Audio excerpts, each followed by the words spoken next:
I'm Autumn Brown, a queer science fiction writer, a theologian, a mother of dragons, and a healing justice facilitator for social movements, living in Minneapolis, Minnesota. Wow, I don't think it's ever been lauded in such a way.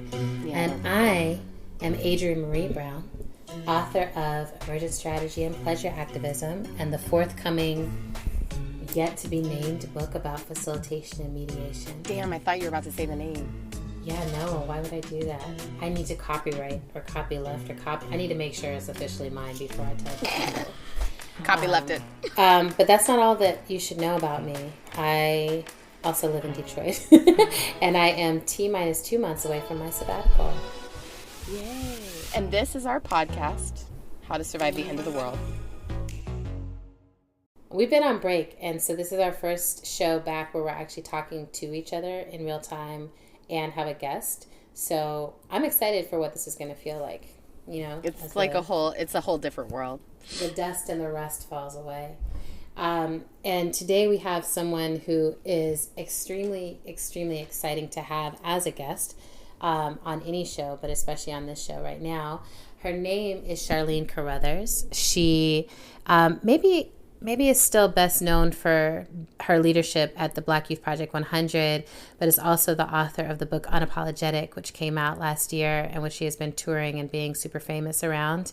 And is actually creating a whole ass school in Chicago and some other things. So we are excited to get to speak with you. And I want to let people know on the front end that the reason we wanted to talk to you is because we are entering election season again. And I remember you during the last election being like, why do I have to care about this? I'm not going to. And then I remember after the election, you being like, I think I would have done that differently if I had it to do over again. And I want to approach it differently coming into this next election. And I'm in the place where I'm like, I really don't want to care about this election yet. Like, I don't think I should have to care until a couple of months beforehand. But so I want to have you on to talk with us about how are you going about caring this time? What feel like the important things to be caring about this time? Or are you still like, nah, I said that, but actually I don't care. So are you endorsing, different things like that? I would love for us to have that conversation. Autumn, anything to add on the intro part? Well, and I think one of the other things that we were really excited to talk to you, Charlene, about is, thinking about the impact to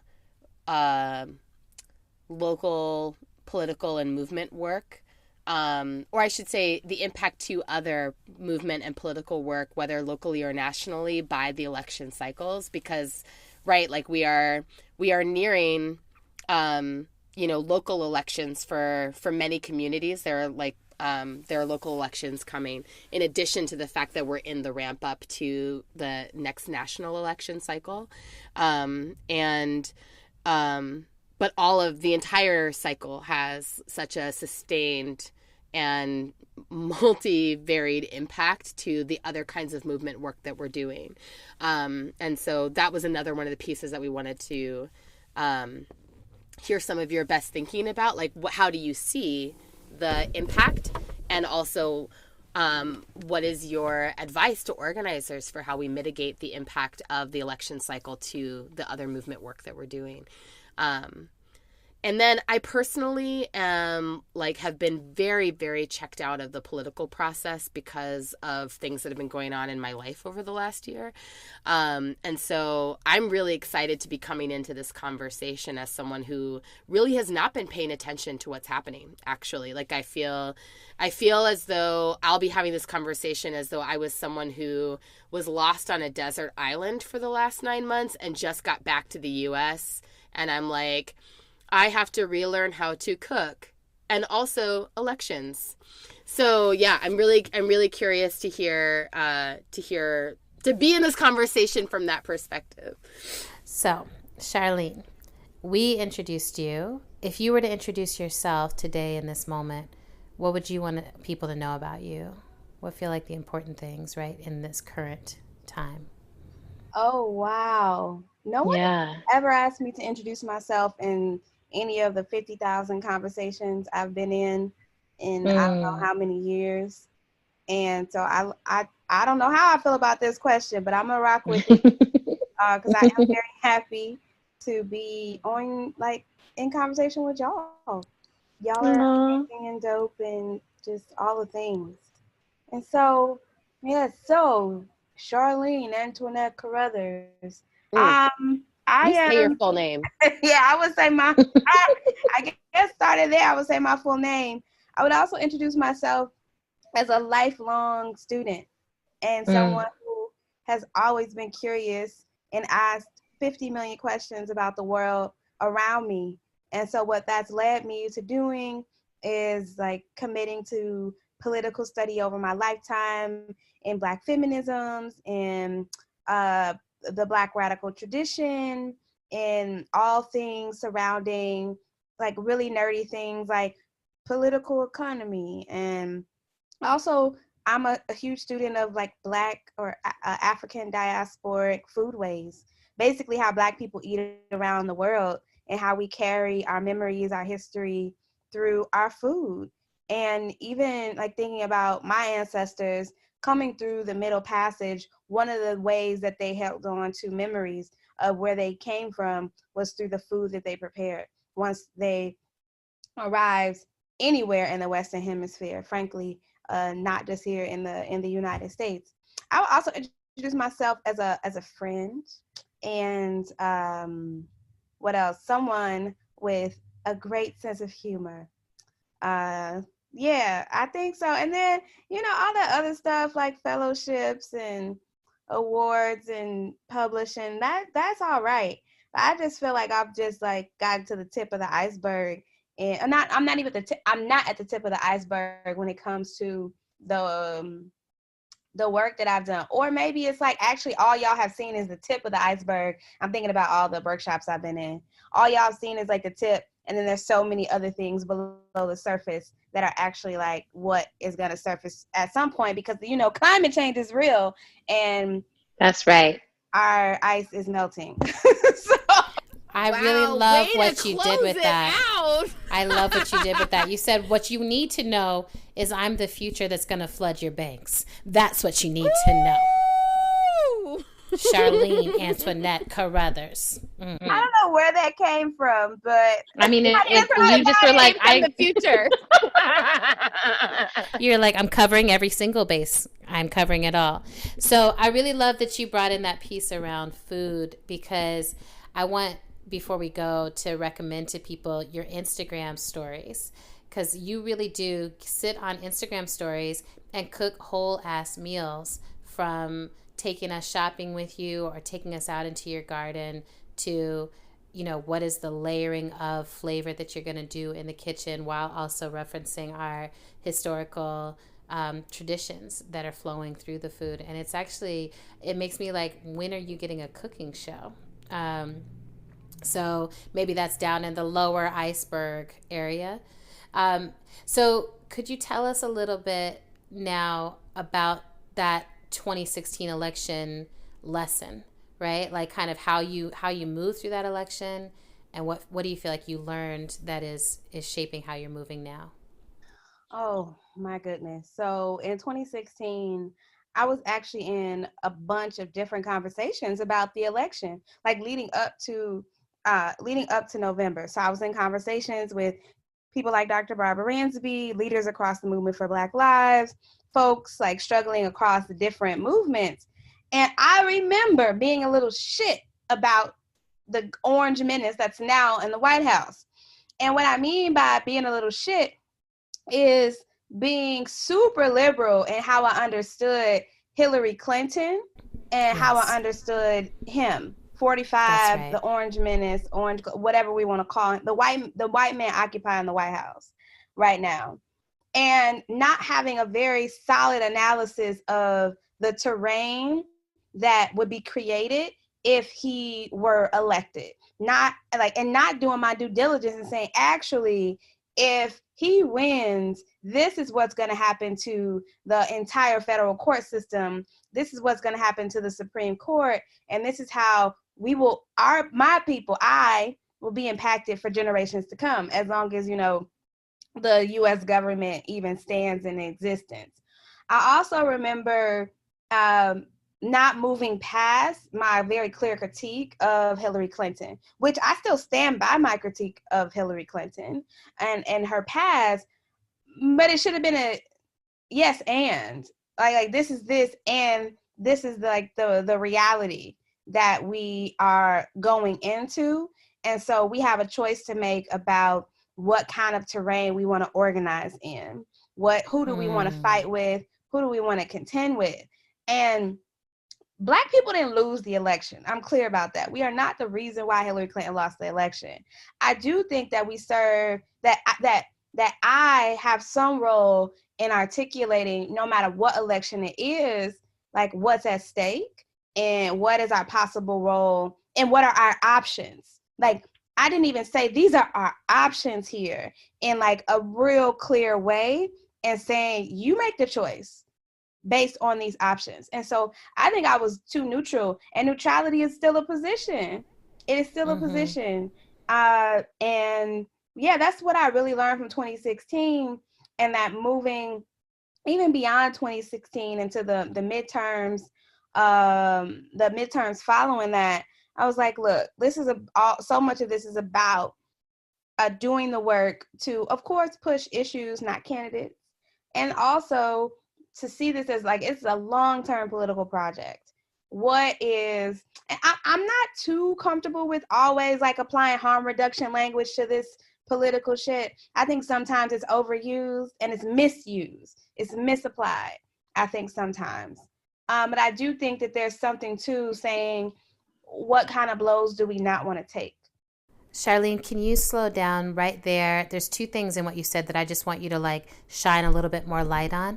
When you say, I was too liberal about this, can you just break that down for folks of like, here's what I mean when I say that? Because I think it's become a really helpful shorthand inside of movements to be able to reference like that whole framework. And then the other piece is about what you just said, right? It's just sort of like, oh, how did you know? How did you measure?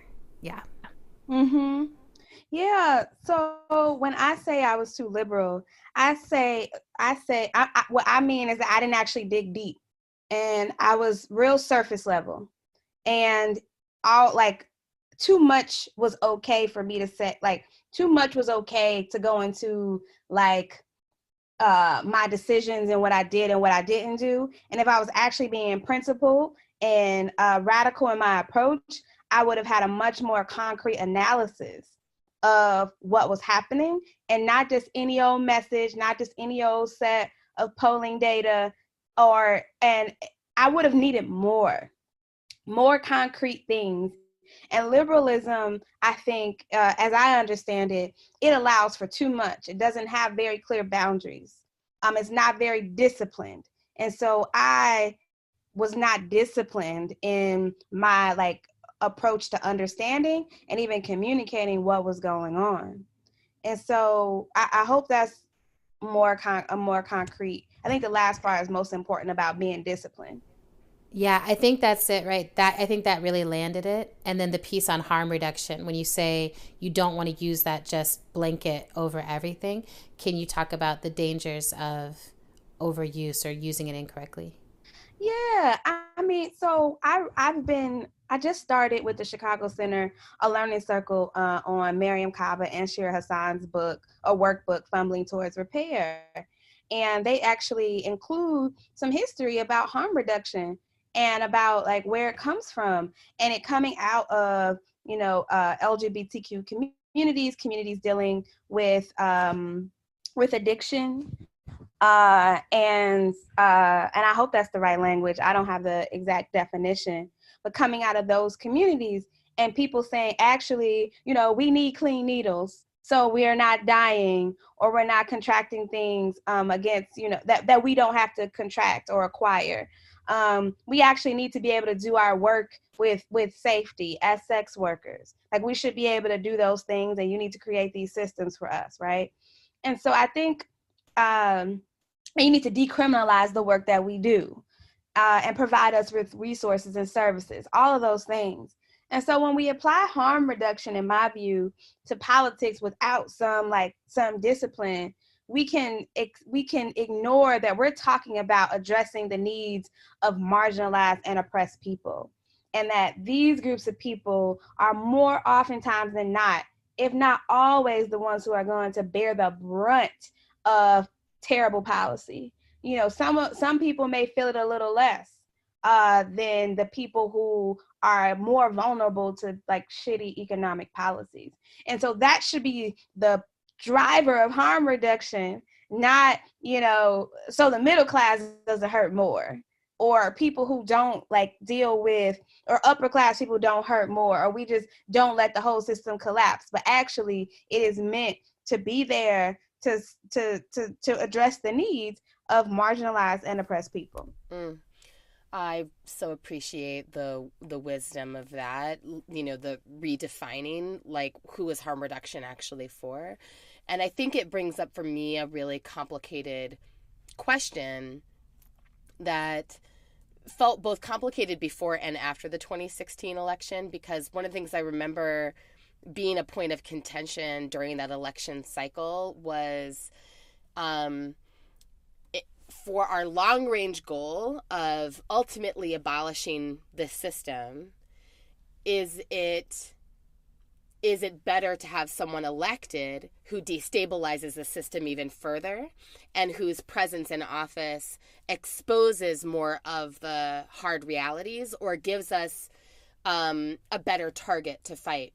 And I remember one of the complaints that I was hearing from folks internally, often folks who were in like lead frontline movement work, saying, we don't want a Clinton in office who will create the same progressive shield that Obama had around what's happening with undocumented immigrants in this country, and the level of crisis that is there. We want a Trump, because that gives us a clear target and it's easier to mobilize our people, right? So it was interesting to like hear that as a strategy that folks really believed was feasible. And to what we've actually witnessed, I think, my perception in the wake of the 2016 election is that our movement infrastructure there wasn't a movement infrastructure on the left to actually support responding to a target like Trump, right? And so I think that, to me, there is this question, as we sit in this particular moment, gearing up for the next election cycle, or in some cases being inside of, special election cycles or local election cycles. What does it mean to, how do we orient at the right scale to a target, with a knowledge of what our movement infrastructure can actually support in terms of a fight?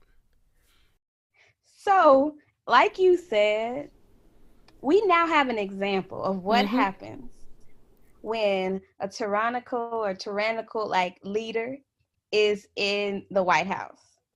And we now have enough like information to gauge actually how will movement react to it. What will happen? How will people be impacted?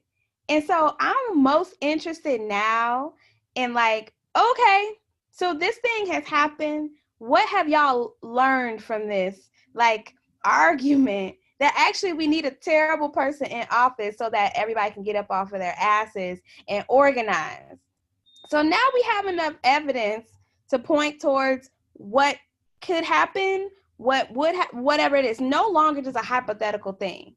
So I actually didn't agree with that approach in 2016, that actually maybe we do just need someone, we need specifically Trump in office so that people can be jarred, or we having Hillary Clinton in office won't do the thing that we need to happen in this moment. And I believe that we have to ask the questions again, like who will be impacted if this person is elected? And what and I think that that point of view, if people are still saying that, I hope people are not still saying that. I feel that that position is short-sighted because, as you said, I agree. I don't think we have the movement infrastructure to adequately combat the things that this administration has put forth. Like, where was the judiciary strategy? Where was the plan for that? You know, where was the plan? Save, you know, a few organizations to completely block him and his administration from appointing people to the Supreme Court. Where was the plan for that? And I'm not saying that nobody thought about it, but it is clear that it was insufficient, and something that is tied to the Democrats that are in office. And a lot of it is tied to the Democrats that are in office. So I just been learning more and more about that. Who anticipated that they would strike transgender people from like all language on the CDC website or the Center for Disease Control website? Who predicted that? Who predicted the assaults on LGBTQ students in schools? Who predicted that? And I'm not saying nobody did, because I actually do know of at least one far left formation that endorsed Hillary Clinton because they had an assessment of what was possible. So there were some people who absolutely got it. For sure. Wasn't me. It was not me. And so I now that unfortunately some people have had to feel that boot on their neck more harshly than others. Where was the plan to, you know, for the crisis at the U.S.-Mexico border? Where were all these and I think some of it was grandstanding, and some of it was like being liberal and not being disciplined enough to go through a rigorous assessment. And I include myself in that, again, not being disciplined enough and not having a rigorous enough assessment. Because where we can go from here now, you know, is in the vein of what I've been like learning from Amelia Cabral, and saying that we have to be real clear about the reality. Like, where are we now? Not like, let's get grounded in reality, not like what we feel is what it is, but let's get a real grounded assessment of what is happening right now, the concrete like conditions that we're within. And we are, yes, still under capitalism. You know, we are, yes, still under capitalism. We are, yes, still under the electoral college, all this stuff. Like, you still have to raise hundreds of millions of dollars to be president. Well, so I want to ask you about that. There's so much humility, Charlene, in what you're saying and how you're showing up in it, right? That it was like, this was not happening, and also I was not doing it. And I share that, you know, that I was like, this is not my thing. I did electoral organizing in my 20s. I understand that, you know, there's some need to engage in it as a protection device, but generally that's not where I want to put most of my political energy in life. And we had Toshi Reagan on the show, and she made such a beautiful case for the responsibility of adults in this time is actually to be the ones who are like, I'm going to show up and vote strategically to make more room for young people who may or may not have the analysis yet to do that, you know, who may be like, I'm just taking to the streets, fuck this, it's all falling apart, this is the time. Because I remember that phase of my activism too, when I was like, this is the moment, it's all about to fall down. And you do show up a different way, and you participate a different way when you're like, this is it right now, you know. And then there's a different way as you get older and you start to feel like, oh, I've lived through several moments where it felt like this is the moment. And what is starting to become more important to me is generating movements that can sustain through the ebbs and flows of different kinds of energies, different kinds of focus, right? And both the electoral and non-electoral, right? Because I feel like we're in the ebb and flow of that now, like every 4 years, every 2 years.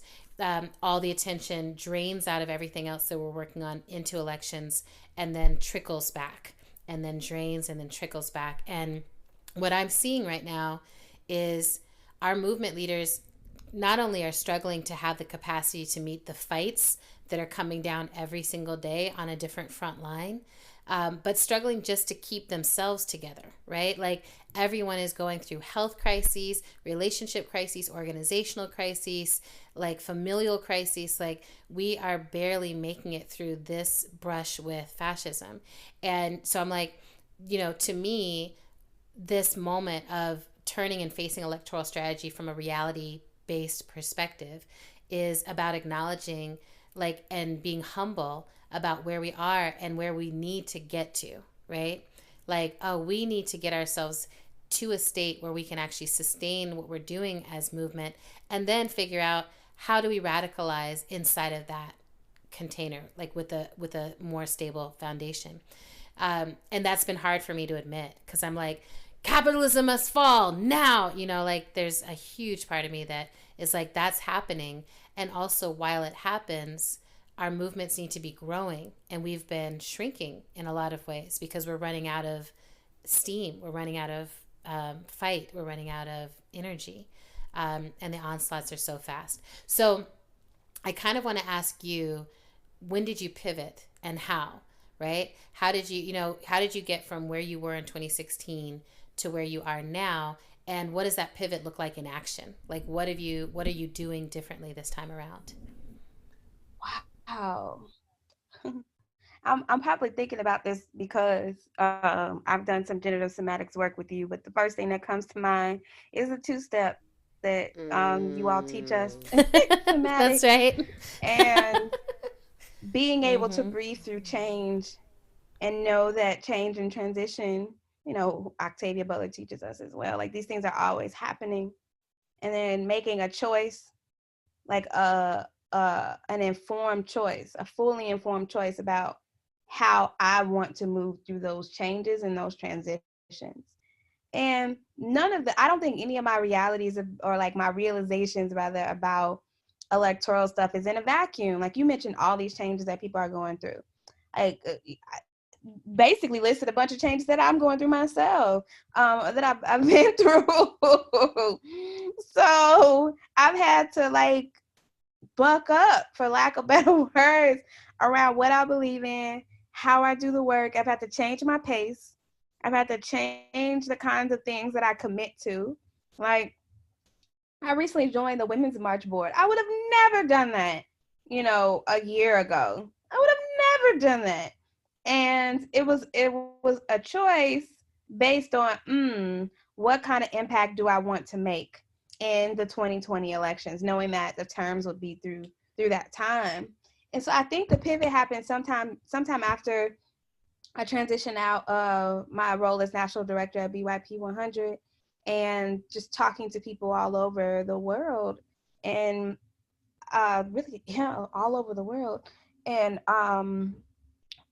hearing different things, and really checking my own self, and my own ego around and also not being liberal about the influence that I have in the world or in this country or wherever, because I do have influence. Oh, yes, you do, baby. Mm-hmm. Yes, you do. Acting like I don't is actually really unprincipled and irresponsible. And I choose to take responsibility for what I say and what I do. And it doesn't mean that I'm by no means like a robot, or I watch every single word I say or whatever. You catch me at 3 a.m. on Twitter, I'm bound to be saying any damn thing in the middle of the night. And I'm also clear that, that's a part of who I am. And I think that's something that maybe people gravitate towards.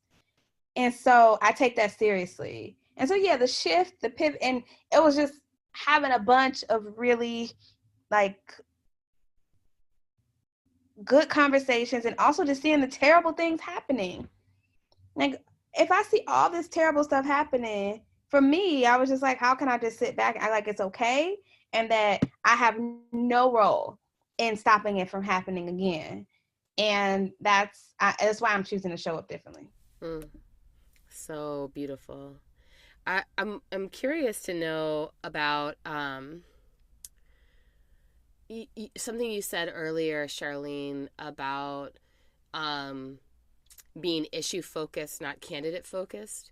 I wonder about, in your own political work, what strategies or tactics you've used to be able to maintain an issue focus inside of an electoral cycle that is so individual and personality focused. And whether you see people, I'm just, especially given how broad your perspective is on what's happening in electoral and movement work right now, are you seeing any like significant strategic or tactical changes that people are making in their work in order to be able to continue pushing issues front and center instead of being susceptible to the hyper individualism of the electoral cycle? Mm-hmm. So I'm a part of this effort called Black Women For, and it's basically a project focused on Black women, gender nonconforming, and non-binary folks, in our engagement in the 2020 Democratic presidential primary. And I'm a member of the steering committee for that. And what I feel really confident in saying is that our earliest conversations were about what do we want from anybody, and who is going to actually be best positioned to move on the things that we want to see happen. And that's the way we moved in BYP 100 as well. It was like taking the time to say, what do we care about? What are our issues? And that this is independent of any candidate, independent of any political party. And we're going to move on these things that we care about, regardless of who's running, and go from there. And also use like public organizing to ask people, what side are you on? Like what do you actually support? And for better or for worse, so much of U.S. politics comes down to the candidate at some point. And so it's so much of it is about what do you do leading up to election day, leading up to whatever candidate like finally makes it on the ballot. What is happening in order to move that person towards the agenda that I have as a part of a broader group, which is another really important piece. It can't just be about Charlene, my single set of issues that I care about. There's only a certain kind of power there, and it's very limited. The power really comes when it's organized with larger groups of people, and it's clearly defined and has a clear set of values and a clear set of demands. That's where so much of the power comes from. And I do plan to like publicly support a candidate, but I'm not gonna. What you won't see from me is like the first thing you see from me will be a reflection of a collective effort. It will not be just like my Facebook post about who I'm endorsing kind of thing. And I've thought about that quite a bit, and I'm not gonna like shade other people who've done that. And it's important for me that how I express who I support is always seen in relationship to something that's bigger than me as an individual. And that goes back to my organizer values. And it's also when I bring up the question that Ella Baker would ask of who are your people, like I want to be able to name who my people are when I'm making any grand announcements about anything. And that it's not just me who's out here thinking this thing, because that actually paints a much more narrow picture of what's happening when it's just me saying it. I really, really appreciate that, because I definitely have been in the I saw Roxane Gay came out supporting Elizabeth Warren, and I was like, how you do that? Maybe I should just do that. I've also been in this question, like, how do I responsibly use my influence? She seems to be the person who's moving with plans. I'd love to hear if you're like, as you're thinking through, what are the things that we're longing for, how you're seeing some of those candidates moving in them. But before we get to that place, I'd love to also hear the concern I also have in elections is always, how do I not drop everything I'm working on and I care about, while also responsibly redistributing some of this attention and focus over into the elections? And so I'd love to know for you, I know that you've been in the process of starting a school. I know that you're doing other pieces of work. How are you balancing? And how do you plan to balance between now and the end of 2020, between the ongoing work you have and the electoral, the work, the way the election pulls that attention and focus? So first, I wanna go back to that last one and that Adrian, if you feel like you just want to post some shit and say who you support, you should do that. I also have an opportunity for you to sign on to something if you're interested. I'll send it to you. I am interested. I mean, because I will say this, my honest truth is I'm ready to go on sabbatical. I'm part of why I wanted to go on sabbatical in 2020 is because I'm like, I just don't have the energy for this dance again right now, right? I feel like I've done several of these elections and mostly I just feel really annoyed at how we do them. And that's part of why we're doing this podcast. I was saying this to my friends, and one of my friends, Jody, was like, well, y'all should do a podcast that's an election roundup that helps people, blah, blah. And I was like, let's just get Charlene on here to break it all down for us. And that will be part of me doing my part, right? It's having you come and talk to people. And part of us, Autumn and I, doing our part. Because I'm like, we are anarchist Buddhist people. We're just over here when is this, all the apocalypse, everything's over. So anyway, all that to say that I do feel you're really revealing too much, Adrian. I mean, that's why we're here. So I do feel like there's a part of me that's I do want to have an informed process. And I always, I'm I let stuff be fed to me, right, by the people that I trust. And I think to me, that's a part of my integrity. And that has been a part of my integrity is I'm I'll tell you where I got the information from and I will let myself be used. If y'all are going to place me in a celebrity space that I didn't ask for, then I will use it the way I want to use it, which is okay, cool. Let's use it to uplift the people that I trust because, there is this commitment to celebrity culture, a commitment to moving with leadership in that way. And it's very hard to move ideas if you don't play some of it. So I appreciate that. I'll play some of it. And I want to ask, because for me, I'm I have books to write. And part of what I'm going to be doing is going away and writing them. Some of them are fiction. Some of them are nonfiction. There's a lot that's flowing out of me and I want to let it flow. And I'm then there's other projects to start. And so I want to, that question, how are you balancing it all? Also, you're going to tell us about your fiction writing. Yeah. So how am I balancing it all? I have the amount of time that I spend on the electoral stuff is spread out. And I try to make only so many commitments. And so the Black Women for stuff that I'm doing, I co-hosted a meetup here in Chicago. We have our steering committee calls on a regular basis, but I'm not knocking on doors. I'm not making phone calls. I'm not anybody's surrogate or any campaign. And I could be doing those things. And those are all things that I think people should absolutely do. And I will do them closer to election day. That's when I will do those things. And so my pace for the electoral stuff right now is super slow. It's not all consuming of my time. I do have other things going on. Building the Chicago Center. We have been hosting programming for the past several months now, since we opened in June. And also my writing, I'm on the hook right now for 2 articles, that I have to get out the door in the next couple of weeks.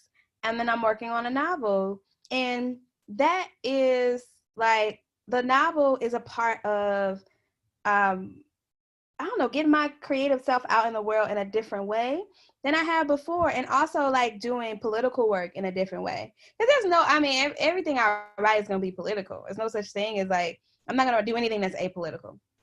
And so, I was thinking through how else can I reach people that and do this work in a way that doesn't hit them on the head a straight up political article.